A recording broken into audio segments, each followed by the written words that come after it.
Bismillahirrahmanirrahim. Assalamualaikum warahmatullahi wabarakatuh. Kami dari kelompok 2 akan menjelaskan mengenai pasar modal syariah. Hal-hal yang berkaitan dengan pasar modal syariah. Dan kali ini saya atas nama Tita Tanaidi akan menjelaskan mengenai pengertian dan instrumen pasar modal syariah. Apa sih pasar modal syariah itu?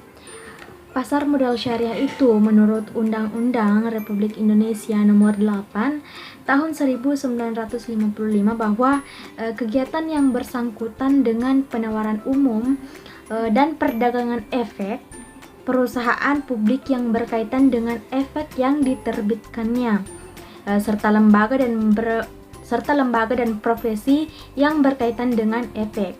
Nah, kemudian apa sih itu efek? Apa itu bursa efek? Efek didefinisikan sebagai surat berharga.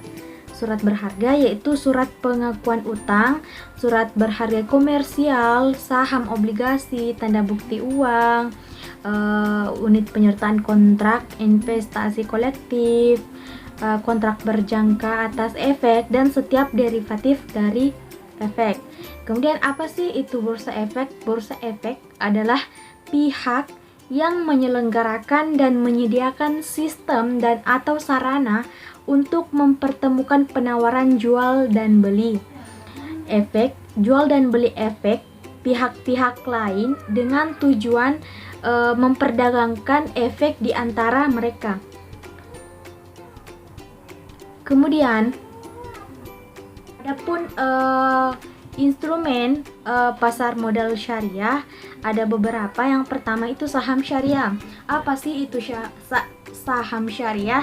Saham syariah adalah sebuah surat berharga, lagi-lagi surat berharga yang mencerminkan suatu kepemilikan atau hak atas suatu perusahaan yang telah diterbitkan oleh emiten, di mana dalam kegiatan usaha dan cara pengolahannya sesuai dengan prinsip-prinsip syariah. Kemudian yang kedua ada emiten, di mana dalam kegiatan usaha dan cara pengolahannya sesuai dengan prinsip-prinsip syariah. Kemudian yang kedua ada Fatwa Dewan Syariah Nasional atau DSN. Selanjutnya ada obligasi syariah, di mana obligasi syariah ini adalah surat-surat berharga jangka panjang yang berprinsip syariah dan dikeluarkan emiten kepada pemegang surat obligasi berbentuk bagi hasil dan pembayaran kembali dana obligasi pada jatuh tempo tertentu. Kemudian yang ketiga ada reksadana syariah, di mana reksadana syariah ini suatu wadah untuk menghimpun dana masyarakat yang dikelola oleh badan hukum yang bernama manajer investasi untuk kemudian diinvestasikan ke dalam surat berharga seperti saham, obligasi, dan instrumen pasar uang yang sesuai dengan ketentuan dan prinsip-prinsip syariah.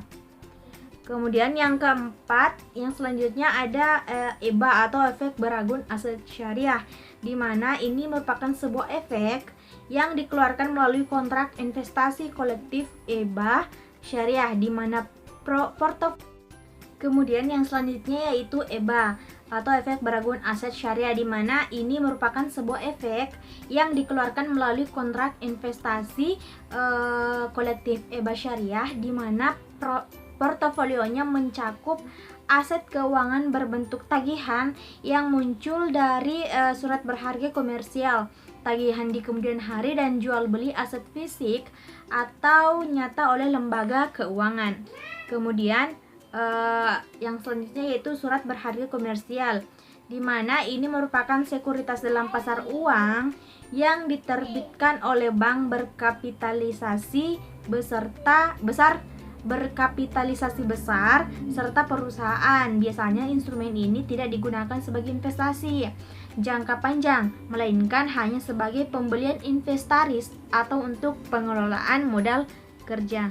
Baiklah, saya akan melanjutkan materi yaitu mengenai sejarah pasar modal syariah, yaitu dimulai dengan diterbitkannya salah satu instrumen pasar modal syariah yaitu Reksadana Syariah oleh PT Dana Reksa Investment Management pada tanggal 3 Juli 1997 dan tanggal 3 Juli tahun 2000 Bursa Efek Indonesia bekerja sama dengan PT Dana Reksa Investment Management meluncurkan Jakarta Islamic Index atau GIA yang melisting 30 saham berbasis syariah. Operasi pasar modal syariah di Indonesia diluncurkan secara resmi pada tanggal 14 Maret tahun 2003 bersamaan dengan penandatanganan Memorandum of Understanding antara Badan Pengawas Pasar Modal dan Lembaga Keuangan dengan Dewan Syariah Nasional dan Majelis Ulama Indonesia. Instrumen pasar modal syariah lainnya berupa obligasi syariah muncul dengan diterbitkannya obligasi syariah PT Indosat Tbk di awal September pada tahun 2002 dan pada tahun 2004 untuk pertama kalinya terbit pula obligasi syariah ijarah dan tahun 2006 terbit reksadana syariah. Selain GLL atau Jakarta Islamic Index, berdasarkan keputusan Bappenpan atau Badan Pengawas Pasar Modal dan Lembaga Keuangan berkoordinasi dengan Dewan Syariah Nasional dan Majelis Ulama Indonesia, dikeluarkan Daftar Efek Syariah atau DAS yang per 30 November 2007 mendaftarkan 20 obligasi syariah dan 172 saham syariah. Dengan demikian dari sejarah di atas, pasar modal syariah di Indonesia memiliki diferensiasi antara lain yang pertama adanya saham-saham syariah, yang kedua adanya Jakarta Islamic Index, yang ketiga keberadaan obligasi syariah, dan yang keempat yaitu keberadaan reksadana syariah. Baik, bismillahirrahmanirrahim. Assalamualaikum warahmatullahi wabarakatuh. Perkenalkan, nama saya Hestrina. Di sini saya akan melanjutkan materi dari pemateri sebelumnya, yang mana di sini saya akan menjelaskan mengenai dasar hukum dan akad pada operasional pasar modal syariah. Nah, langsung saja, dalam dasar hukum pasar modal syariah belum ada dasar hukum resmi mengenai operasional pasar modal syariah di Indonesia yang dikeluarkan oleh pemerintah Republik Indonesia. Akan tetapi, untuk penerbitan obligasi syariah, pemerintah Republik Indonesia telah mengeluarkan Undang-Undang Republik Indonesia nomor 19 tahun 2008 tentang surat berharga syariah negara. Keberjalanan pasar modal syariah Indonesia sendiri dalam lingkup hukum resmi Negara Kesatuan Republik Indonesia masih mengacu kepada dasar hukum bagi pasar modal konvensional di Indonesia. Nah, adapun dasar hukum untuk pasar modal konvensional yang pertama yaitu Undang-Undang Republik Indonesia nomor 8 tahun 1995 tentang pasar modal. Kedua, Undang-Undang Republik Indonesia nomor 1 tahun 1965 tentang perseroan terbatas. Ketiga, Undang-Undang Republik Indonesia nomor 23 tahun 2002 tentang surat utang negara. 4. Peraturan Pemerintah Republik Indonesia nomor 45 tentang penyelenggaraan kebijakan di bidang pasar modal. Yang kelima, Peraturan Bapepam. Yang keenam, Peraturan Bursa Efek Indonesia. 7. Peraturan Kustodiam Sentral Efek Indonesia. Dan kedelapan, Peraturan Clearing Penjaminan Efek Indonesia. Penerapan prinsip syariah bagi operasional pasar modal syariah masih didasarkan kepada 6 fatwa DSN MUI yang berkaitan dengan industri pasar modal. 6 fatwa DSN MUI tersebut, yang pertama yaitu Fatwa nomor 5 tahun 2000 tentang jual beli salam. Yang kedua, Fatwa nomor 20 tahun 2000 tentang pedoman pelaksanaan investasi untuk reksadana syariah. Yang ketiga, Fatwa nomor 32 tahun 2002 tentang obligasi syariah. 4. Fatwa nomor 33 tahun 2002 tentang obligasi syariah mudharabah. 5. Fatwa nomor 40 tahun 2003 tentang pasar modal dan pedoman umum penerapan prinsip syariah di bidang pasar modal. Yang keenam, Fatwa nomor 41 tahun 2004 tentang obligasi syariah ijarah. Nah, ada pun akad-akad syariah operasional pasar modal syariah. Ada 5, yang pertama musyarakah, yang kedua mudorabah, yang ketiga al-ijarah, dan 4 salam, dan yang kelima wakalah. Baik, itulah materi yang sempat saya sampaikan. Saya persilakan kepada pemateri selanjutnya. Baik, perkenalkan, nama saya Nur Divin Syam. Di sini saya akan melanjutkan materi di mana saya akan membahas mengenai perkembangan pasar modal syariah di Indonesia. Jadi mengenai perkembangan pasar modal syariah di Indonesia secara langsung atau tidak langsung dapat diukur dari fluktuasi grafik JLL. Apa itu JLL? JLL merupakan suatu perusahaan yang bergerak di bidang finansial. JLL ini kepanjangan dari Jones Lang LaSalle. Jadi sejak diluncurkannya JLL hingga 2 bulan pertama tahun 2008, pasar modal syariah di Indonesia secara umum menunjukkan pertumbuhan yang positif, di mana dimulai dengan angka dasar 100.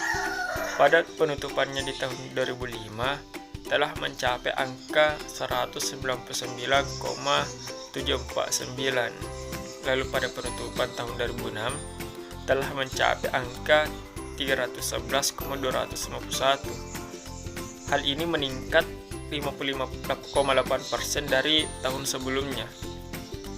Dan selanjutnya pada penutupan tahun 2007 dan 2008 sempat menembus sampai level 500. Jadi dapat dikatakan bahwa pasar modal syariah mengalami pertumbuhan yang positif di Indonesia. Tapi pertumbuhan tersebut belum tentu menunjukkan bahwa terjadi kemakmuran bersama telah yang menaungi seluruh rakyat Indonesia. Tapi kenyataannya justru hal tersebut menunjukkan bahwa terjadinya kesenjangan ekonomi antara si kaya dan si miskin semakin membesar. Hal ini tidak lain dikarenakan para pelaku pasar modal yang hanya meliputi jumlah manusia yang sangat kecil dibandingkan keseluruhan manusia Indonesia. Akan tetapi jumlah manusia yang kecil itu menggulirkan investasi yang fantastis, dapat mencapai nominal triliunan rupiah hingga setiap harinya. Di samping itu, nilai dasar sistem ekonomi Islam yaitu keseimbangan, keadilan, dan kepemilikan oleh ahlinya belum merasuki dinamika dan tekad para pelaku pasar modal syariah. Akibatnya, pasar modal syariah masih pekat diwarnai spekulasi serta sikap egois para pelaku pasarnya selalu tergesa-gesa mengajar laba dan melupakan sikap saling tolong menolong. Dengan kata lain, pasar modal syariah masih rapat mengikuti PMK yang dapat mengedepankan kapitalisme dan sikap materialis. PMK ini adalah pasar modal konvensional. Mungkin penjelasan singkat saya mengenai perkembangan pasar modal syariah di Indonesia cukup di sini. Lebih dan kurangnya mohon dimaafkan. Assalamualaikum warahmatullahi wabarakatuh.